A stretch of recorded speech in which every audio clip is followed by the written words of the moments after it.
So what's up beautiful people, welcome back to the channel everyone. Hope you all doing absolutely great. So ee roju aithe manam Triumph showroom lo recent ga launch aina Triumph Speed T4 ee roju aithe review ayibothunnam anamata.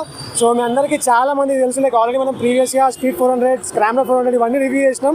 But ఇప్పుడు ఈ bike వచ్చేసి like speed 400కి scrambler 400కి మధ్యలో ఉండే segment అన్నమాట. ఇందులో చాలా changes జరిగినాయి. నార్మల్గా స్పీడ్ 400తో కంపేర్ చేసుకుంటే చాలా చేంజెస్ జరిగినాయి. బట్ మీకు బైక్ చూడడానికి మాత్రం ఆల్మోస్ట్ మీకు స్పీడ్ 400 లెక్కనే కనిపిస్తుంది. సో మీకు వీడియో కూడా యాడ్ చేస్తా, పక్కన పెట్టేసి బైక్స్ మీకు క్లారిటీ వచ్చేసి లైక్ పెద్ద డిఫరెన్సెస్ అంటూ ఏం లేవు. సో ఆ ఏమేమి చేంజెస్ జరిగినా కూడా నేను మీకు లాస్ట్లో చెప్తాను. ఫస్ట్ అయితే మనం బైక్ ఓవర్వ్యూ గురించి, లైక్ ఇంజిన్ పర్ఫార్మెన్స్ ఎట్లుంది అండ్ ఇంజిన్లో మనకి ఏమేమి చేంజెస్ జరిగినాయి అండ్ బైక్లో ఓవరాల్గా ఏమేమి చేంజెస్ జరిగినాయి మొత్తం ఇప్పుడు మనం ఈ వీడియోలో చూసుకుందాము. సో వీడియో నచ్చితే మాత్రం లైక్ చేసి ఛానల్ని సబ్స్క్రైబ్ చేసుకోండి అండ్ లెట్స్ స్టార్ట్.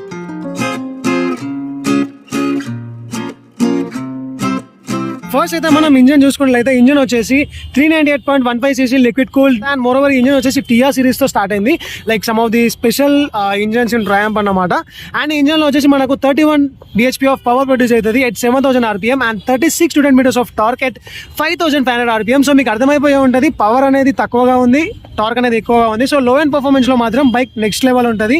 లైక్ ఇప్పుడు మీరు స్పీడ్ 400లో చూసుకున్నట్లయితే స్పీడ్ 400లో మనకి almost 36 bhp of power produce అవుతుంది. లైక్ 5 bhp డౌన్ అయిపోయింది.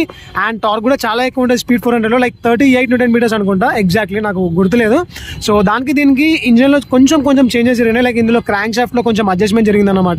సో దానివల్ల ఏమైంది అంటే ఇంజన్ పర్ఫార్మెన్స్ అనేది లైక్ కొంచెం డ్రాప్ అయిపోయింది. లైక్ పవర్ మాత్రమే డ్రాప్ అయింది, టార్క్ అయితే ఎట్లాంటి మనకు డ్రాప్ అనేది లేదు. లైక్ 36 Nm కదా, సో మనకు సిటీ రైడ్లో మాత్రం పర్ఫెక్ట్గా ఉంటుంది.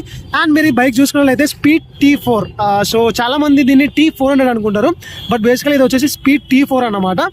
అండ్ బైక్ ఓవరాల్గా మాత్రం నిజంగా చూడడానికి సేమ్ స్పీడ్ 400 లెక్కనే కనిపిస్తుంది. మనకి ఎలాంటి చేంజెస్ ఉండవు. కాకపోతే డీటెయిల్గా చూసుకుంటే మాత్రం మీరు మనం ఫ్రంట్ సెక్షన్లో నుంచి చూసుకున్నట్లయితే ఫస్ట్ వచ్చేసి టెలిస్కోపిక్ సస్పెన్షన్స్ వచ్చినాయి. మనకు అప్సైడ్ డౌన్ ఫోక్స్ రాలేదు. Telescopic suspensions 43 mm of width వచ్చిందన్నమాట. సో దీనివల్ల ఏంటి అంటే మనకు నార్మల్గా స్పీడ్ 400లో యూఎస్డి ఫోక్స్ వచ్చినాయి, ఇందులో టెలిస్కోపిక్ వచ్చినాయి కదా. సో కొంచెం ఫరక్ పడుతుంది లైట్గా. సో ఫ్రంట్ సెక్షన్లో చూసుకుంటే మనకు టైర్ వచ్చేసి 110/70 inches ఆఫ్ టైర్ వచ్చేసింది. అండ్ చాలా మంది ఇది రేడియల్ టైర్స్ అనుకుంటారు, బట్ బేసికల్గా ఇందులో 2 టైర్స్ వచ్చేసి చేంజ్ చేసేయాలి అనమాట. లైక్ కాస్ట్ ఎఫెక్టివ్గా, కాస్ట్ కటింగ్ కోసం అని చెప్పేసి అని ఇప్పుడు మనకు వచ్చిన ఈ 2 టైర్స్ వచ్చేసి మనకు బయాస్ ప్లే టైర్స్ వచ్చినాయి అనమాట. లైక్ నైలో గ్రిప్ టైర్స్ వచ్చినాయి. కాకపోతే ఎంఆర్ఎఫ్ కంపెనీ నుంచి మనకు జాపర్ టైర్స్ ప్రొవైడ్ చేసేయాలన్నమాట. సో ఫ్రంట్ మనకి నార్మల్ నైలో గ్రిప్ టైర్స్ వస్తుంది. అండ్ డిస్క్ వచ్చేసి మనకి 300 mm ఆఫ్ డిస్క్ వస్తుంది, చాలా పెద్ద డిస్క్ ఇది. కాకపోతే ఈ బ్రేకింగ్ క్యాలిపర్స్లో కొంచెం డిఫరెన్సెస్ అయితే ఉన్నాయన్నమాట. నార్మల్ ఇందులో మనకు యాక్సిల్ క్యాలిపర్స్ వచ్చినాయి, అదే మనకు స్పీడ్ 400లో అయితే రేడియల్ క్యాలిపర్స్ వస్తాయన్నమాట. సో దీనివల్ల ఏంటి అంటే బ్రేకింగ్ అనేది లైట్గా కొంచెం ఎఫెక్టివ్నెస్ అనేది తక్కువ ఉంటుంది అన్నమాట. ఫ్రంట్ సెక్షన్ లో చూసుకున్నట్లయితే మనకు లైటింగ్ అయితే మనకి ఈ విధంగా కనిపిస్తాయి అనమాట. లైక్ డిఆర్ఎల్స్ ఉంటుంది, ఎల్ఈడి డిఆర్ఎల్సే. అండ్ లైట్ కూడా మనకి ఎల్ఈడి వచ్చింది అనమాట. బైక్ లో ఎక్కడ కూడా హాలోజన్ బల్బ్స్ అయితే ఎక్కడ యూజ్ చేయలేదు, everything is LED. And indicators కూడా మనకి ఎల్ఈడి వచ్చింది. So let me on this for you. So కనిపిస్తుంది కదా, సో మనకు బైక్లో ఇండికేటర్స్ కూడా మనకి ఎల్ఈడి వచ్చినాయి అనమాట. అండ్ ఫ్రంట్లో మనకి ఈ హెడ్ లైట్ ఫ్రేమ్ ఏదైతే ఉందో ఇది మనకు మెటల్తో వచ్చింది. నార్మల్గా మనకు ప్రీవియస్లోనే అయితే స్పీడ్ 400లో మనకి అల్యూమినియం ఫ్రేమ్ వచ్చింది అనమాట. సో బేసికలీ ఇవన్నీ ఏంటి అంటే కాస్ట్ కటింగ్ కోసం అని చెప్పేసి అని. ఇప్పుడు దీని కాస్ట్ కూడా మనకి స్పీడ్ 400 కంటే ఒక 20-30,000 అయితే తక్కువనే ఉంటుంది. దీని కాస్ట్ అయితే నేను మీకు లాస్ట్లో చెప్తాను. అండ్ ఫ్రంట్ మనం కన్సోల్ చూసుకున్నట్లయితే ఎవ్రీ ఇండికేటర్ ఇస్ దేర్. నార్మల్గా ఇందులో మాల్ ఫంక్షన్ లైట్ ఉంది, ఇంజిన్ ఆయిల్ ఇండికేటర్ ఉంది, and traction control system. Actually ఇందులో ట్రాక్షన్ కంట్రోల్ సిస్టమ్ అనేది రాలే అన్నమాట. నార్మల్ ఇప్పుడు మనకు స్పీడ్ 400లో ట్రాక్షన్ కంట్రోల్ సిస్టమ్ ఉంది, బట్ ఇందులో మనకు ట్రాక్షన్ కంట్రోల్ సిస్టమ్ లేదు. అండ్ నార్మల్గా స్పీడ్ 400లో ఎలా అయితే మీటర్ ఉంటుందో సేమ్ అదే మీటర్ వచ్చింది మనకు, semi digital and semi analog అన్నమాట. సో ఇక్కడ మీకు కనిపిస్తుంది కదా, మనకు డిజిటల్ మీటర్లో వచ్చేసి ఫ్యూయల్ గేజ్ ఉంటుంది, ట్రిప్ మీటర్స్ ఉంటుంది, and engine kill switch on off, RPM, tachometer ఇందులోనే ఉంటుంది, సర్వీసింగ్ ఇండికేటర్స్ ఇక్కడనే వస్తాయి మనకి, ప్రతి ఒక్కటి ఇందులోనే ఉంటుంది. ఓన్లీ అనలాగ్ లో మనకు వచ్చేసి ఈ స్పీడోమీటర్ ఏదైతే ఉందో ఇది మాత్రం మనకు అనలాగ్ లో వచ్చేసింది. అండ్ ఇక్కడ మీకు కనిపిస్తున్నాయి కదా ఏబిఎస్ ఆన్ అండ్ ఆఫ్, ఇక్కడ మనకు ఫ్యూయల్ ది ఇండికేటర్ కూడా ఉంది. అండ్ మనం హ్యాండిల్ సెక్షన్లో చూసుకున్నట్లయితే నార్మల్గా మనకు స్పీడ్ 400లో అల్యూమినియం హ్యాండిల్ వచ్చిందనమాట. ఇందులో మనకి లైక్ మెటల్తోని ఐరన్తోని మ్యానుఫ్యాక్చరింగ్ అయిన హ్యాండిల్ బార్ అయితే ఇచ్చిళ్ళు.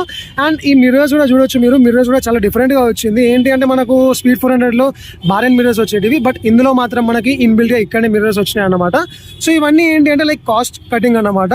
అండ్ ట్యాంక్ గురించి మాట్లాడుకున్నది ట్యాంక్ వచ్చేసి 30 litres of tank and body weight వచ్చేసి 180 kgs ఆఫ్ వెయిట్ ఉంటుంది అన్నమాట, కర్వ్ వెయిట్. లైక్ ట్యాంక్ ఫుల్గా ఉన్నప్పుడు మనకి మొత్తం ఓవరాల్ బైక్ వెయిట్ వచ్చేసి 180 kgs ఉంటుంది. అండ్ సీట్ కూడా మనకి పిలియన్కి చాలా కంఫర్టబుల్గా ఉంటుంది అండ్ రైడర్కి కూడా కంఫర్టబుల్గా ఉంటుంది. ఆబ్వియస్గా మీరు స్పీడ్ 400 కూర్చొనే ఉంటారు, సో అందులో మనకి ఎలాంటి కంఫర్ట్ ఉంటుందో ఇందులో కూడా మనకి అదే కంఫర్ట్ ఉంటుంది. అండ్ బ్యాక్ సెక్షన్లో చూసుకున్నట్లయితే మనకి బ్రేక్ లైట్స్ అయితే మనకి ఎల్ఈడీలోనే వచ్చింది అండ్ ఇండికేటర్స్ కూడా ఎల్ఈడీలోనే ఉంటాయి అన్నమాట. సో బైక్లో అయితే ఎక్కడ హాలోజన్ యూజ్ చేయలేదు. అండ్ మీకు ట్రయంఫ్ మోటార్ సైకిల్స్లో one of the different feature ఏముంటుంది అంటే చాలా మందికి తెలిసే ఉంటుంది కావచ్చు, బేసికల్గా దీనికి చైన్ డ్రైవ్ అనేది రైట్ సైడ్లో ఉంటుంది అన్నమాట. నార్మల్గా మన ప్రతి బైక్స్కి లెఫ్ట్ సైడ్లో చైన్స్ ఉంటాయి, బట్ ఈ యొక్క ట్రయంఫ్ మోటార్ సైకిల్స్లో మాత్రమే రైట్ సైడ్లో చైన్ డ్రైవ్ ఉంటుంది.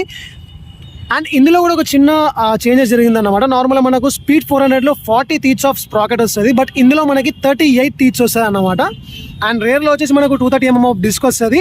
అండ్ ఇది 2 డ్యూయల్ ఛానల్ ఏబిఎస్ ఉందన్నమాట మనకి. సో మనకి ఎలాంటి బ్రేకింగ్లో అయితే ఎలాంటి ప్రాబ్లం ఉండదు. అండ్ ఒక మేజర్ డ్రాబ్యాక్ ఏంటి అంటే ఇందులో మనకి యాక్సిల్ క్యాలిపర్స్ ఇచ్చింది కదా, సో బేసికల్గా దానివల్ల ఏమైంది అంటే బ్రేకింగ్ అనేది కొంచెం లైట్గా పర్ఫార్మెన్స్ అనేది తక్కువ ఉంటుంది అన్నమాట. అండ్ మీరు పిలియన్ ఫుట్ పెక్స్ అయినా లేదా రైడర్ ఫుట్ పెక్స్ అయినా గేర్ రాడ్ అయినా ఏదైనా కానీ మనకు స్పీడ్ 400లో అల్యూమినియం వచ్చింది అనమాట, బట్ ఇందులో మాత్రం వీళ్ళు ఐరన్ యూజ్ చేసిళ్ళు, లైక్ ప్యూర్ మెటల్ అన్నమాట. సో దీనివల్ల కాస్ట్ కటింగ్ ఉంటుంది. అండ్ బ్యాక్లో మనకి సస్పెన్షన్ వచ్చేసి మోనోషాక్ సస్పెన్షన్ RSU అనమాట, ఎక్స్టర్నల్ రిజర్వాయర్ తోని ప్రీలోడ్ అడ్జస్టబుల్ అనమాట ఇది. సో నార్మల్గా మనం హ్యాండిల్ బార్లో చూసుకున్నట్లయితే హై పాస్ లో పాస్ ఇక్కడనే ఉంటుంది అన్నమాట స్విచెస్ అనేటివి. అండ్ ఇందులోనే మనకు ఇన్బిల్డ్ హై పాస్ లో పాస్ వచ్చింది అనమాట, అప్పర్ టిప్పర్ లెక్క. అండ్ మనకి ఇక్కడ వచ్చేసి హై పాస్ లో పాస్ ఇక్కడ కూడా ఉంది, మనం ఇక్కడ కూడా చేసుకోవచ్చు అనమాట. అండ్ ఇక్కడ ఏదైతే ఐ బటన్ ఉందో దీంతో మనము ఇన్స్ట్రుమెంట్లో టాగుల్ చేసుకోవచ్చు అనమాట. So let me show this for you.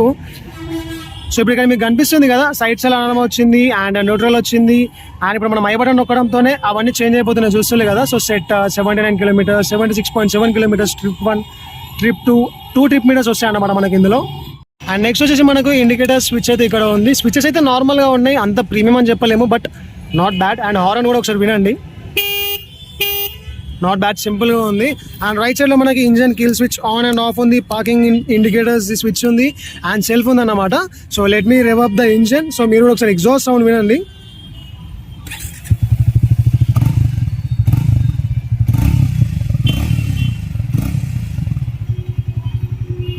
So sound అయితే మనకు పెద్దగా చేంజెస్ అయితే ఏం లేదు, నార్మల్గా స్పీడ్ 400లో సౌండ్ ఎట్లా వస్తుంది ఇందులో కూడా మనకు అట్నే వచ్చింది, కాకపోతే ఇందులో బేస్ అనేది కొంచెం డ్రాప్ అయిపోయింది అన్నమాట. అండ్ ఇందులో మనకి USB కనెక్టర్ కూడా ఉంటుంది అన్నమాట. సో నార్మల్గా మనం on the go like ride చేస్తున్నప్పుడు మనం USB కనెక్ట్ చేసుకొని ఛార్జింగ్ కూడా చేసుకోవచ్చు. సో వీడియో ఎట్లా అనిపించిందో కింద కమెంట్ సెక్షన్లో తప్పకుండా కమెంట్ చేయండి. అండ్ దీని ఆన్ రోడ్ ప్రైస్ వచ్చేసి 2,74,000 అన్నమాట. దీని ఎక్స్షోరూమ్ ప్రైస్ 2,17,000. సో ఇప్పుడు నేను చెప్పిన ఆన్ రోడ్ ప్రైస్ హైదరాబాద్ అన్నమాట 2,74,000. ఇది తెలంగాణలో ఉంది ప్రజెంట్ అయితే. అండ్ చలో ఇంకా నేనైతే బైక్ని రైడ్ చేయలేను, మీ అందరికీ తెలుసు నాకు యాక్సిడెంట్ జరిగింది రీసెంట్గా. సో బైక్ అయితే రైడ్ చేయడం చాలా కష్టం, ఇంపాసిబుల్ అన్నమాట. ఒకవేళ లైక్ 1 వీక్ 2 వీక్స్ తర్వాత ఒకవేళ మనం కొంచెం రికవర్ అయిపోయిన తర్వాత మళ్ళీ టెస్ట్ రైడ్కి అయితే తీసుకుందాము, లైక్ బైక్ పర్ఫార్మెన్స్ ఎట్లుంది ఎట్లా అనిపించింది అని చెప్పేసి అని. సో మేబీ వీడియో షార్ట్ అయ్యి ఉండొచ్చు, but not that. And bike అయితే సో నాకైతే బైక్ కంఫర్టబుల్గానే ఉందన్నమాట. నార్మల్గా లెగ్స్ అనేటివి కరెక్ట్ ఫ్లాట్ ఫుట్ అయిపోతున్నాయి. సో ఫీల్ కూడా నాట్ బ్యాడ్. మనమైతే దీన్ని ఒక రోజు రైడ్ చేసి తర్వాత మీకు కంప్లీట్ రివ్యూ ఇస్తాను అనమాట. సో చిన్న వీడియో నచ్చితే మాత్రం లైక్ చేసి ఛానల్ని సబ్స్క్రైబ్ చేసుకోండి.